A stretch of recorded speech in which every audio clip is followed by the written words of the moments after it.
Nikke Goddess of Victory has an incredible story that continues to expand with new updates, like those for its latest 3rd anniversary. Now's the best time to get invested, especially because they're adding a new story mode difficulty that drastically reduces the grinding for new players. This lore series of mine is designed to appeal to both veterans and newcomers, catching you up on the story at an accelerated pace, with a section at the end for diving into juicy spoilers. You'll know we've switched gears when Dai-chan takes over. If you enjoy this content, please consider joining as a channel member. It's by far the best way to keep this channel up and running. Last we left off, the commander was given a bullet with some mysterious substance inside. Exia, one of the Ark's protocol Nikkes, secretly pointed out a data center on the surface we can use to scan the bullet. It's apparently some top secret shit. Since Counters is now a special commando unit, we have enough authority to look into this matter without drawing too much attention. This means we get to venture out with a navigator. So far, Shifty's been quite reliable and has just applied to be our exclusive operator. Anise jokes about her being another spy like Neon. Her accusation isn't entirely wrong. This suspicion actually pisses Neon off a bit. Even though she's a self-proclaimed spy for Ingrid, she likes to think we've been a team long enough now to build trust. Neon wants Anise to stop being so paranoid, but you can never be too careful. Turns out, Exia is also monitoring our progress and vouches for Shifty because she reached max level in the RPG Final Quest. Tell me guys, would that inspire confidence for you? Nonetheless, Anise and Neon continue to bicker, and the commander decides to let them figure it out on their own. Strangely, Exia guides Rapi to a wrecked airplane and has her open some random box with nothing inside. Who's suspicious now? It may seem random, but Exia is too clever for us. Apparently, this isn't the first time Rapi's opened this particular box. Previously, she opened it the wrong way and got injured when it exploded. Since she supposedly had her memory wiped, she should have made the same mistake again, but didn't. Exia uses this to conclude Rapi still has her memories. While this comes off as a threat, Exia swears she's only being curious and means us no harm. It's worth noting this is expressed through a private video chat, and Shifty isn't able to hear us discussing the matter of Rapi's memory wipe. Further out, we encounter a minefield, which Shifty should be able to neutralize the same way she clears out alpha particles. This isn't really a spoiler, but while we're on the topic, alpha particles were originally implemented so humanity could jam rapture signals. Unfortunately, these same particles disturb transmissions to and from the Ark, which is why operators at the central government need to purge them before squads can proceed. The irony here is that raptures quickly enhanced their communications network to get around this, meaning this bold strategy only shot mankind in the foot. We're stuck dealing with the consequences of our own mistake. Anyway, Shifty helps us navigate the minefield, encouraging Anise to trust her. Shifty also alerts us to the presence of a functioning particle gun that takes aim at them. Despite their feud, Anise and Neon both run to save each other, only to collide right when the cannon fires. Luckily, the gun's quite old, and its beam doesn't even reach them. Still, this mutual act of camaraderie has Anise and Neon making amends, reluctantly, of course. It is true that Neon's risked her life quite a bit to fight with us, and Anise knows she needs to apologize. We finally reach the data center, which doubles as a munitions facility dating back to the Rapture invasion. Shifty is in awe of the place's size, which Exia finds strange, given its layout should be common knowledge for officers in the central government. This shuts down any urge we had to tell Shifty about Rapi's current predicament. It might be hard to keep secret, but the fewer people who know about it, the better. It really doesn't help that Exia seems to be way more on top of things than Shifty. As expected, we find the scanning device and have it give a composite breakdown of Snow White's bullet. The machine determines our bullet contains something called Vapaus, but none of us actually know what that is. It does, however, give Exia the clues she needs to start poking around the database. When all cursory searches turn up nothing, she nonchalantly decides to hack into the central government. Shifty can't believe Exia would do something so brazen and illegal to her own place of work. Still, our gamer girl can't stand not knowing things, and proceeds anyway. While she's no doubt skilled, it's not long before Exia's infiltration is detected and her location leaked. This is especially weird since she's choosing to hack through a hidden place on the surface, which should have made her harder to find. Knowing she'll either be killed or apprehended, Exia promises to incinerate her brain so Rapi's secret won't get out. We're more concerned about her well-being, though. Over video chat, we can do nothing but watch as Triangle Squad breaks into Exia's room and promptly executes her. Rapi cuts communication before the squad catches on. By default, Nikkes aren't supposed to be able to kill each other, but that inhibitor can be disabled at the discretion of a commander. Triangle Squad works directly under the central government and are thus granted special permission. For the most part, they're an anti-terrorist group designed to protect the Ark's citizens. To maintain public order, their status as Nikkes is kept secret, so it would be strange for them to have their inhibitors on. I know this isn't the best first impression, but let's break down the squad's 3 Nikkes. Privaty is an Elysion Nikke with quintessential tsundere traits. By that, I mean she locks her compassion behind a stoic front, mostly because it's her job to do so. Her orders take precedent over her feelings. Triangle Squad works along with a human unit called the Army's First Squad. They don't know she's a Nikke, but adore it when she gets angry. She's their princess. However, her fellow officers tend to spout some Nikke-phobic remarks, further preventing her from opening up to them. Against some initial hesitation, Privaty finds herself enjoying the commander and the outpost, where she doesn't have to hide who she truly is. We become a sanctuary for her when her official duties otherwise keep her restrained. She confides wholeheartedly in the central government, believing it has the citizens' best interests in mind. Her experiences throughout the story force her to reevaluate things and follow her own moral compass.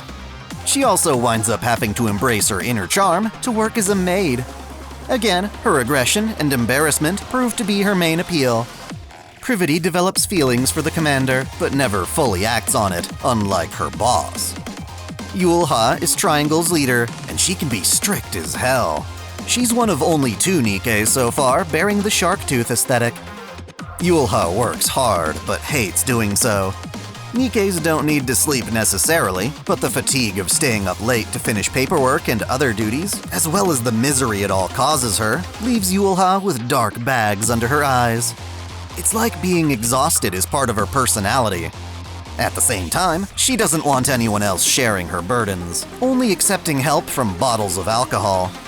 This gets her into trouble when she and the commander wind up getting drunk together and visiting a hotel. He can't remember what transpired that night, but Rapi notices distinctive bite marks on his neck. He begins to worry they got intimate until learning he was just trying to help her sleep.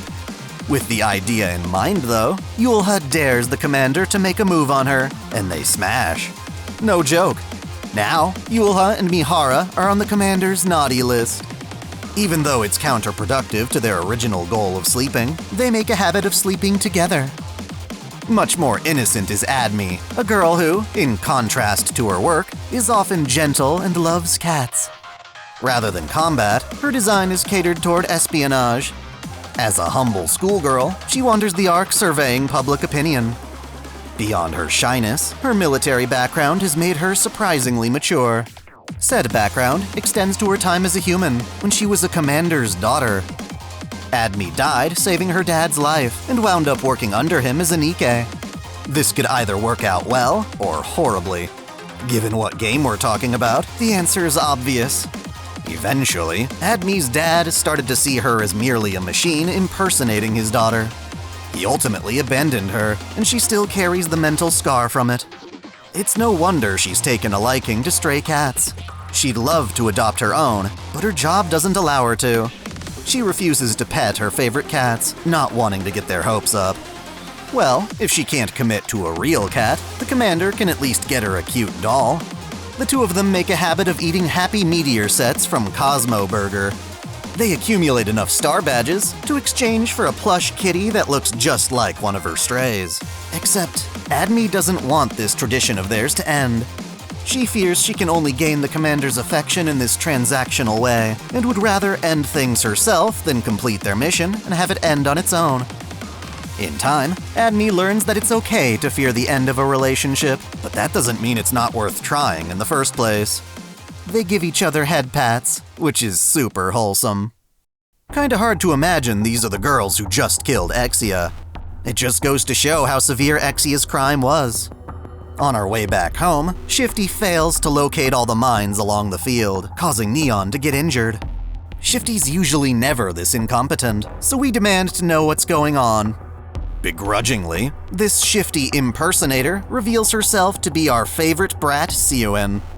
For this entire mission, she's been tricking us with deepfakes. Thankfully, the real Shifty's just busy with training.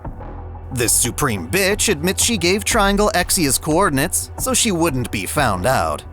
Hacking's a crime, sure, but so is impersonation. As a CEO of the Big Three, Seoin feels she's above the law. After pinging us with a rapture calling signal and nearly getting us killed, she has the nerve to ask the commander to work for Missilis. We refuse, of course, causing her to claim she was bluffing.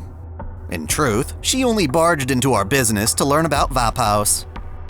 We take an elevator down to the Ark, where Triangle Squad wants to interrogate us. They rightfully suspect our involvement with Exia, but there's not much they can officially do without evidence. Being commandos has really come in clutch.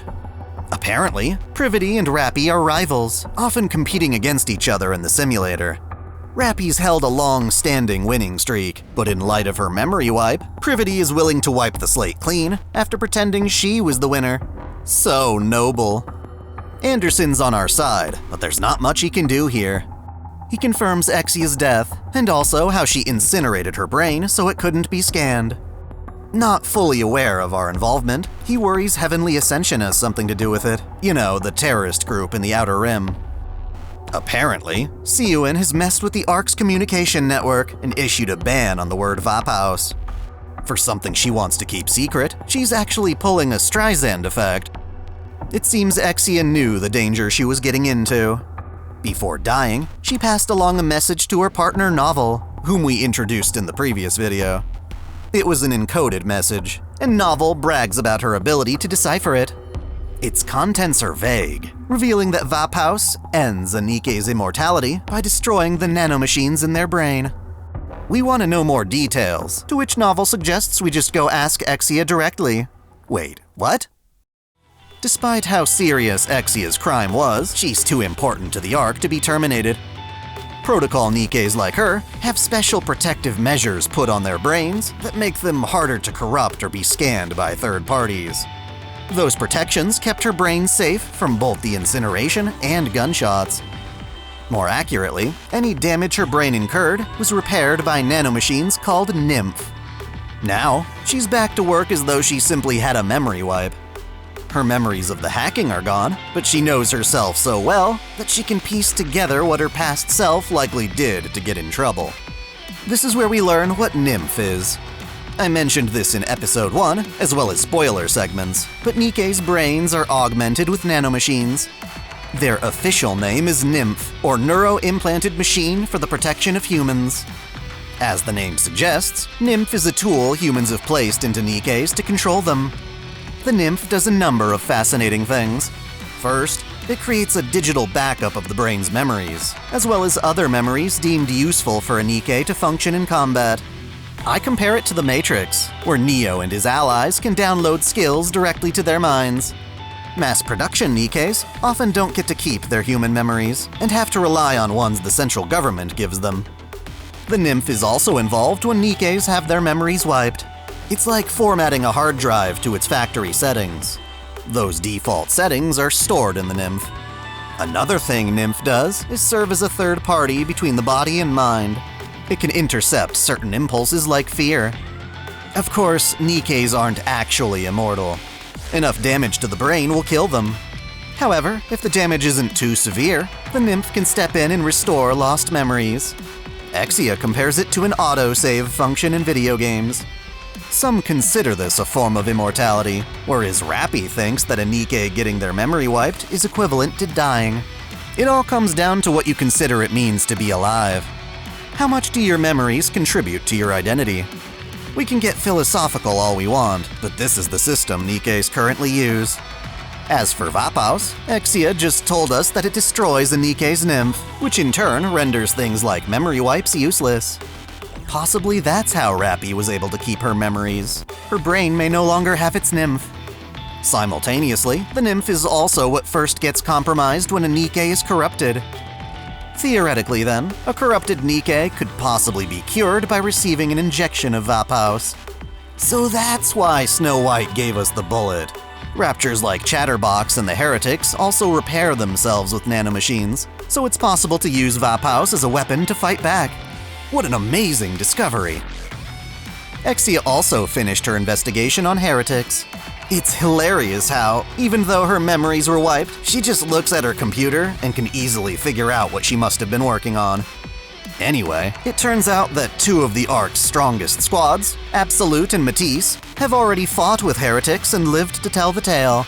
I'm sure they'd be thrilled to learn there's a secret weapon out there. Rapi admits there's only so much we can do on our own, going behind people's backs. Commandos or not, we still aren't powerful enough to avoid people like Siwin fucking with us. There's a risk involved, but Rapi wants us to negotiate a partnership from either Ingrid or Anderson, if not both. We come to them offering useful intelligence, and to bait them into cooperating, Rapi reveals to them how her memory wipe didn't work. Fortunately, Ingrid trusts Rapi, having effectively trained her in the past. Anderson remains skeptical, but can't exactly pass up a good opportunity. The assumption is that Rapi may have been exposed to Vapaus at some point, making her living proof of what the substance can do. Given its effectiveness on Heretics, Ingrid authorizes a joint mission between Counters and her elite squad Absolute. Our destination? A forbidden region called Area H. This is our second encounter with Absolute, and it's no more pleasant. Eunhwa considers the Counters third-rate, though this is mainly due to her anger toward Rapi. After confirming Rapi still remembers her time as part of their squad, Emma is relieved her memory wipe didn't work. We're joined by Shifty for this operation, the real one, not Siwin in disguise. She clarifies that Area H is where Absolute and Matisse both fought some Heretics. The details aren't very clear, and the Nikkes involved were too occupied fighting to properly evaluate their situation. That said, I can confirm they did at least fight one heretic known as Indivilia. Their battle resulted in a massive explosion, presumably Indivilia's self-destruction. Our mission is to retrieve a fragment left behind from this blast. Hopefully a piece of the heretic we can take back to the Ark and study. Nobody could do this till now, because the explosion resulted in a flaming crater that took 3 months to finally die down. Emma confesses they only survived because Indivilia was struck by lightning. It was extremely lucky. Eunhwa wants to attribute this to skill in order to establish superiority over us. However, this backfires because Anise and Neon are just too good at verbal arguments. They know just how to push Eunhwa's buttons, sending her into a shameful fit. Vesti, who often gets shouted at by Eunhwa, wants to learn how to talk back.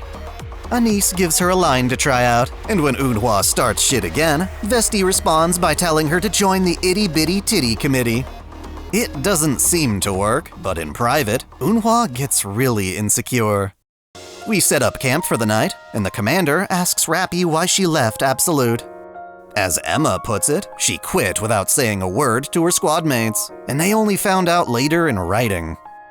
Put bluntly, Rapi didn't feel she deserved to be with them, not after what she did. In a previous operation, while trying to take down some Tyrant-class raptures, Rapi threw a grenade that accidentally killed a human. For just a moment, her first thought wasn't the victim's safety, but annoyance for having to file a casualty report. Realizing how fucked up that was, Rapi wanted to discover herself, too ashamed to face her squad, who were the best of the best. Even though Rapi still considers Absolute her friends, Eunhwa claims that friends don't abandon each other. In order to sleep outside on the surface, it's important for squads to set up decoys in the surrounding area to keep raptures away. While Anise and Neon were doing this, they picked up the presence of another squad. Matisse? What are they doing here? Now's the perfect time to go over both prestigious squads. It'll take some time, but it's totally worth it. Eunhwa is the leader of Absolute, the Ark's Miracle Squad. She's a demanding captain, but her harsh approach does show results on the field. She's got a soft side deep down, but rarely lets it show. Whether she likes you or not, she won't tolerate inadequacy, imposing strict lessons on tactics for anyone she feels isn't pulling their weight. This arrogance is well-founded, supported by her squad's success rate. Commanders tend to be men, but in her previous life, Eunhwa was a rare female commander. She made it through 20 prior missions, but her Nikkes apparently thought that wasn't enough experience and chose not to obey her orders. As a result, they all died, leaving her stranded in a rapture layer where she was blasted by a beam cannon. After becoming a Nikke, she refuses to suffer such a humiliating defeat. Very few can keep up with her high expectations, but Rapi proved to be a perfect fit. They built a friendship and rivalry that pushed them beyond their limits, making it all the worse when Rapi suddenly quit. Eunhwa cares deeply about her squad, but is terrible at showing it.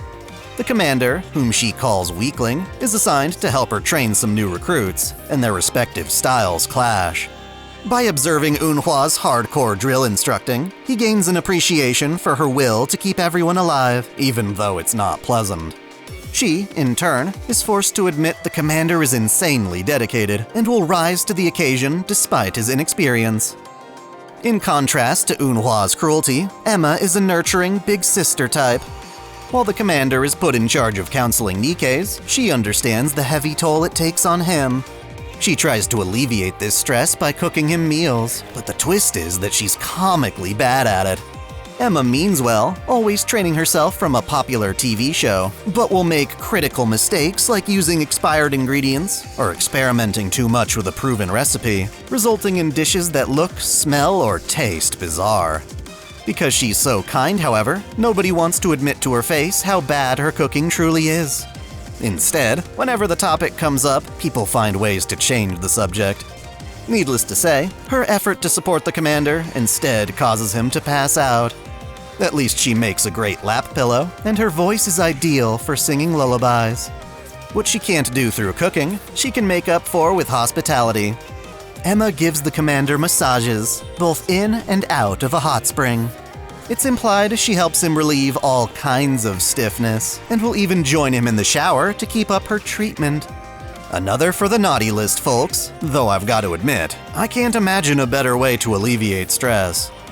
She may not look it, but Vesti is actually the strongest member of Absolute. Of course, the smallest one would handle all the heavy explosives. Her strength comes from a drive to prove herself and overcome her weak will.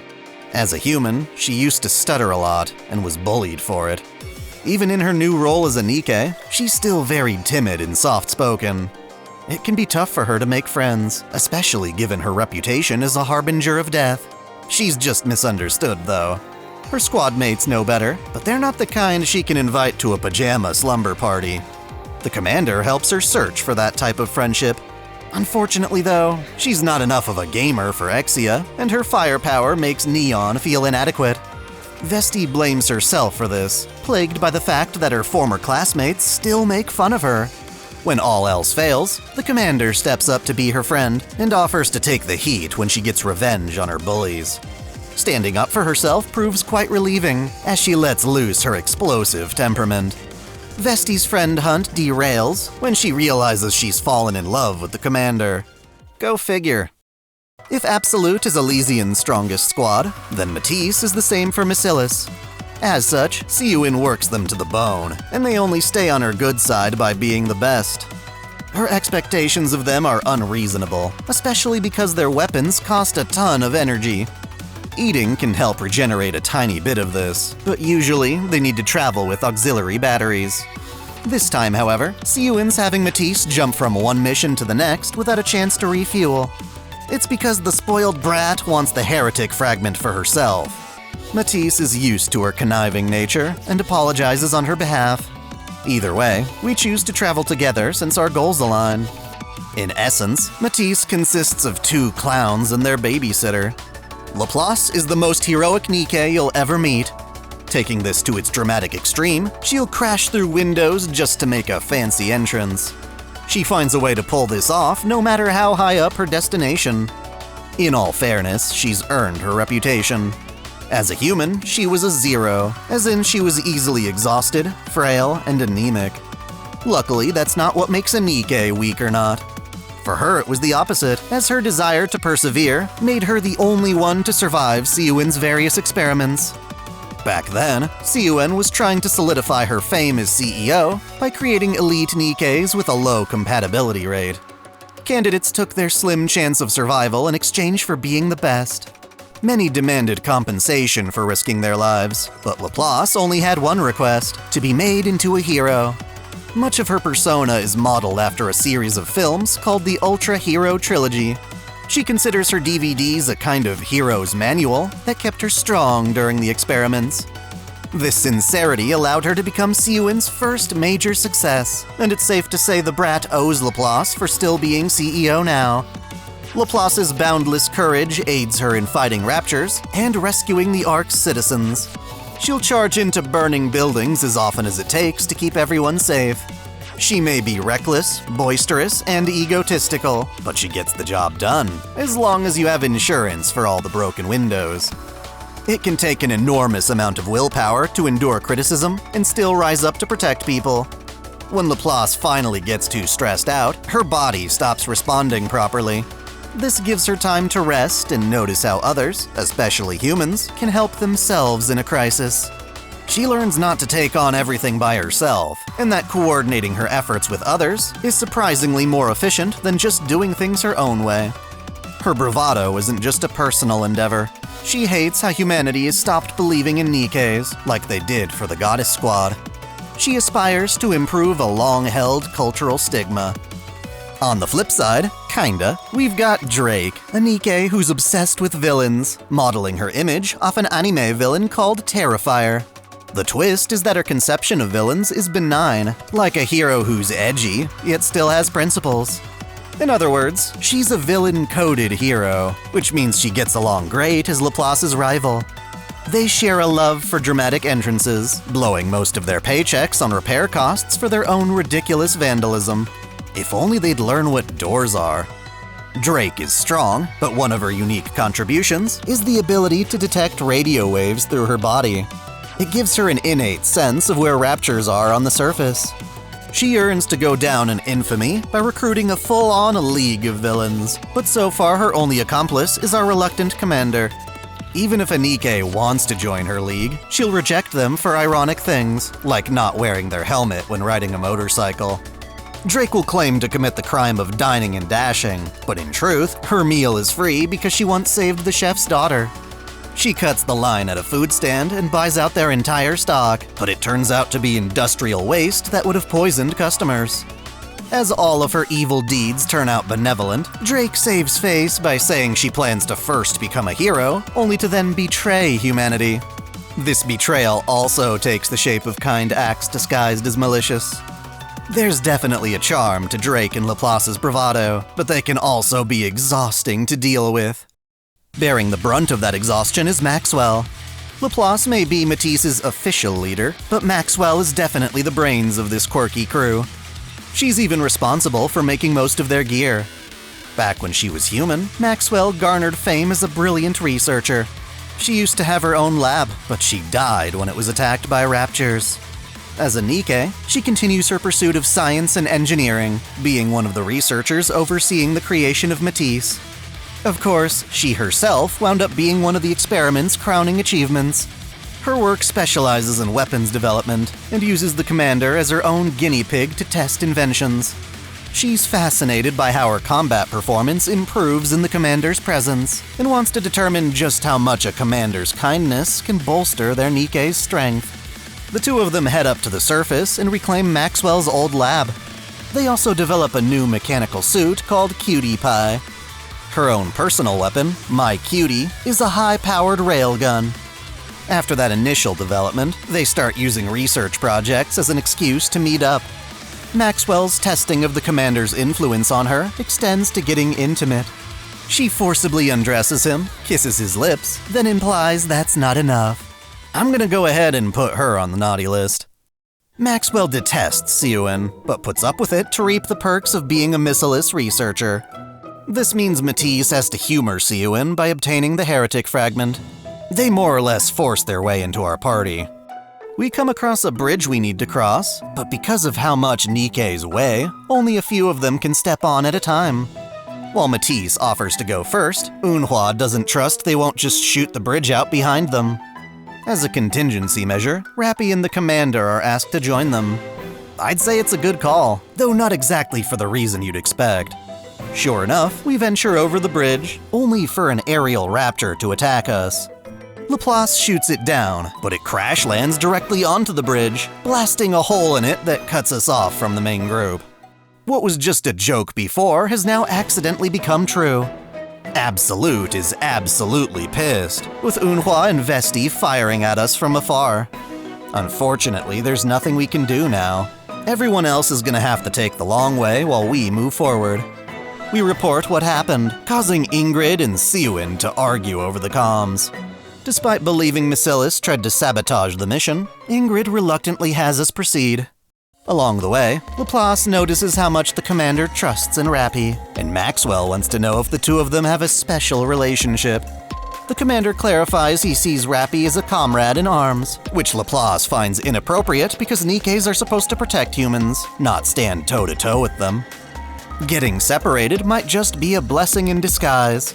When we arrive at our mission coordinates, the topography of Area H feels way too smooth to be the aftermath of a great battle. Shifty looks into this and discovers the land we're now standing on has been artificially made. From the dirt below, a group of tentacles erupts and stabs Rapi and the Matisse Nikkes. Laplace easily destroys them, but the damage has already been done. After dealing with a swarm of raptures, led by a tyrant, the ground beneath us gives way, forcing us to fall into the depths below. It appears we were standing atop a giant rapture base, an ant colony that expands far and wide beneath the ground. Communications with Shifty and our allies is being jammed, so Drake reluctantly guides us to where the jamming devices are. Right when we restore communications, the rest of Counters and Absolute finally catch up. While they're still pissed off, there's a more pressing matter to deal with. Believing this facility still has the heretic fragment, we need to proceed with caution.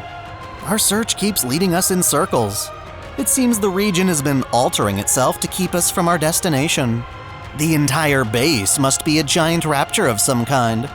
Shifty struggles to navigate us, but suspiciously, the members of Matisse seem to have a gut feeling on where we should go. Silently, Absolute and Counters give off hand signals, following Matisse closely from behind. They've figured it out. Laplace, Drake, and Maxwell have been corrupted. The commander is taken aback when our own team opens fire on itself, but their worries are confirmed when Matisse shows off their lovely new red eyes. At least this time, our squad came prepared with suppression rounds that subdue Matisse without killing them.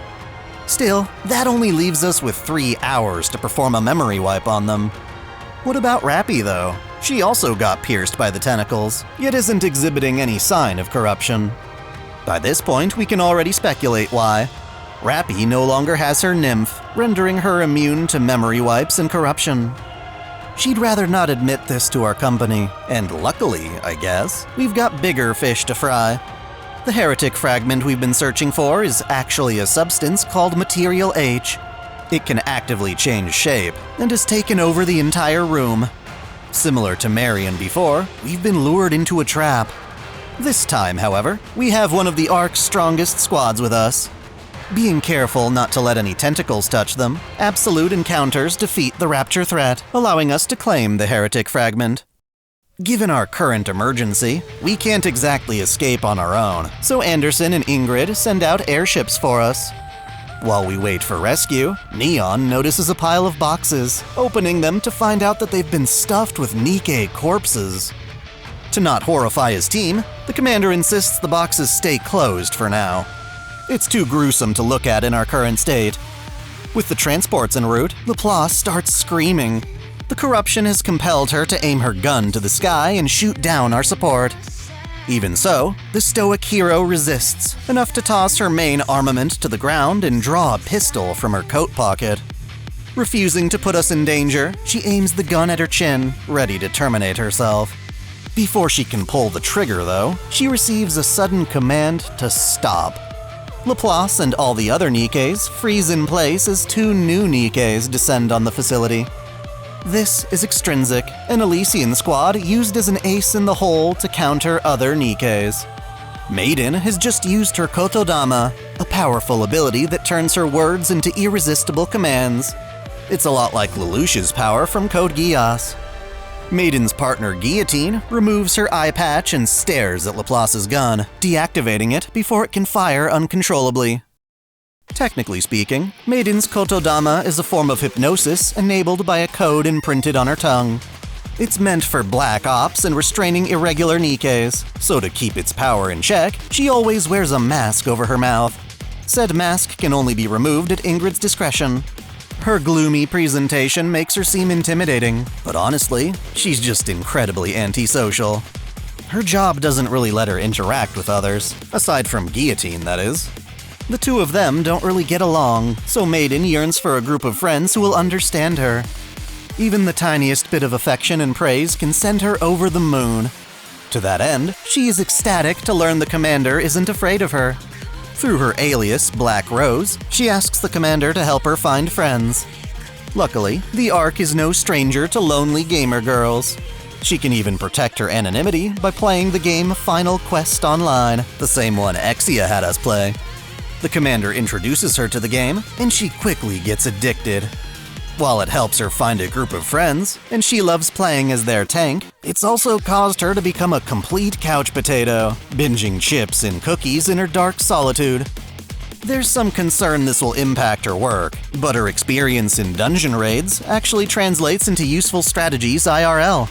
She even goes to meet her friends offline, dressed in cosplay. It's really sweet. Maiden falls deeply in love with the commander for his assistance, enough to try and trick him into signing a marriage license.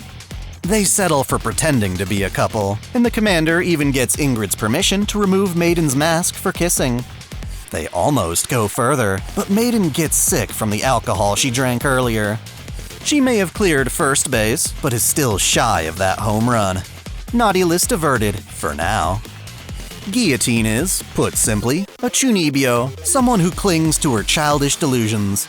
Consider it a more cringeworthy variant of what Alice does.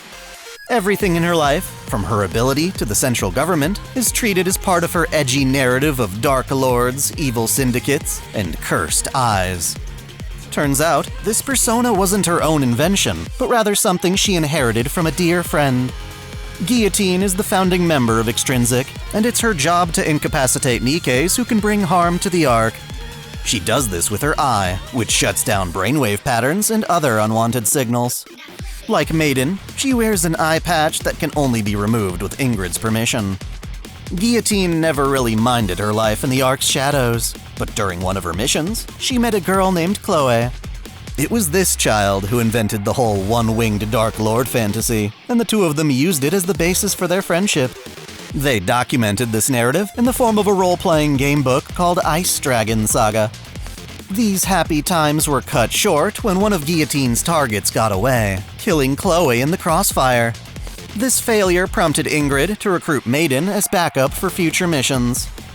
Ever since, Guillotine has kept up her chunibyo persona to both tribute and cope with Chloe's death.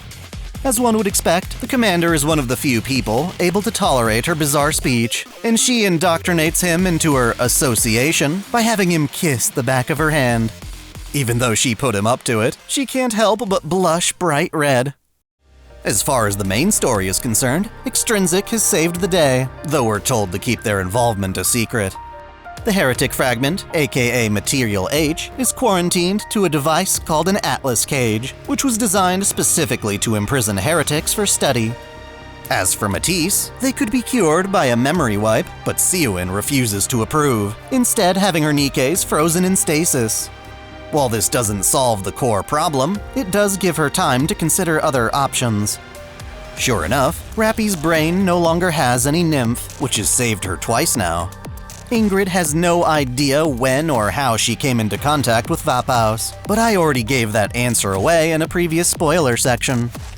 Back at the outpost, Seuin confronts us about our Vapaus bullet. She wants to use it on Matisse to cure their corruption, but we refuse to hand it over. That said, the commander vows he will put his life on the line to find a cure for Matisse. Of course, this isn't for Seuin's sake. The crazy bitch tries to have Mihara swap senses with him and then off herself.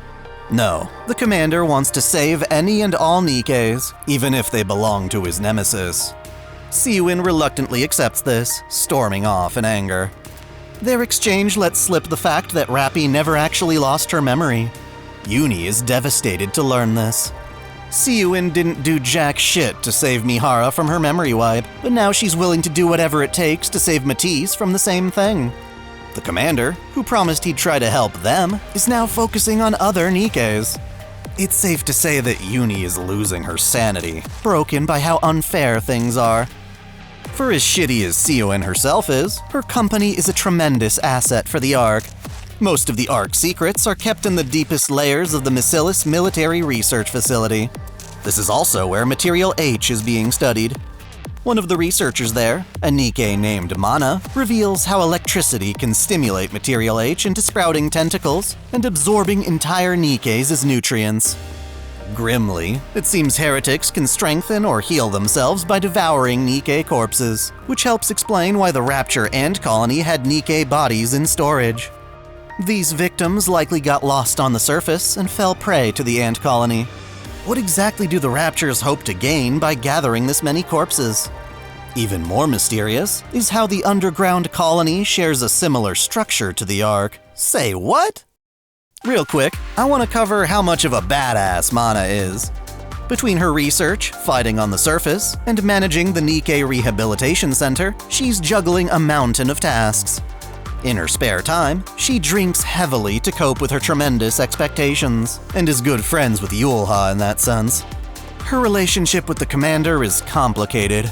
She knows quite a bit more about him than she lets on, but is nonetheless a Nikke who puts her faith in him. This extends to him babysitting her when she gets blackout drunk. Her visits to the bar are really her only chance to socialize, as the rest of her life is spent holed up in laboratories. After getting yelled at by Siyun for like the millionth time, Mana nearly gave up on all her tasks, but found this bar's atmosphere lively and comforting. Thus, even though it's not the healthiest habit, the commander begins accompanying her, indulging in spirits alongside her. Now, we may not know what the Raptures are up to, but we can't just sit around and let them get away with it. Anderson gathers the big three CEOs to plan a massive assault on the ant colony. They aim to destroy the facility and force Modernia out of hiding. The commander is tasked with using his Vapaus bullet to either turn Marion back to normal or end her reign of terror. We accept, as there's a sliver of hope.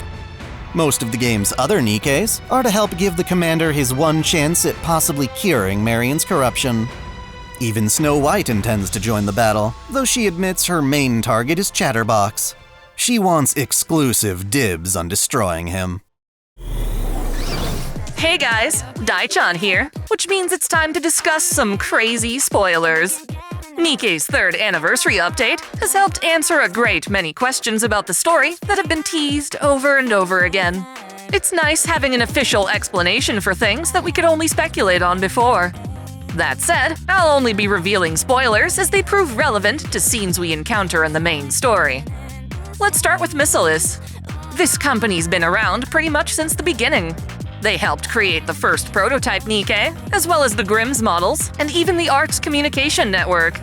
Each of the company's CEOs brought to the table something revolutionary, which put a lot of pressure on Siyun to live up to their achievements.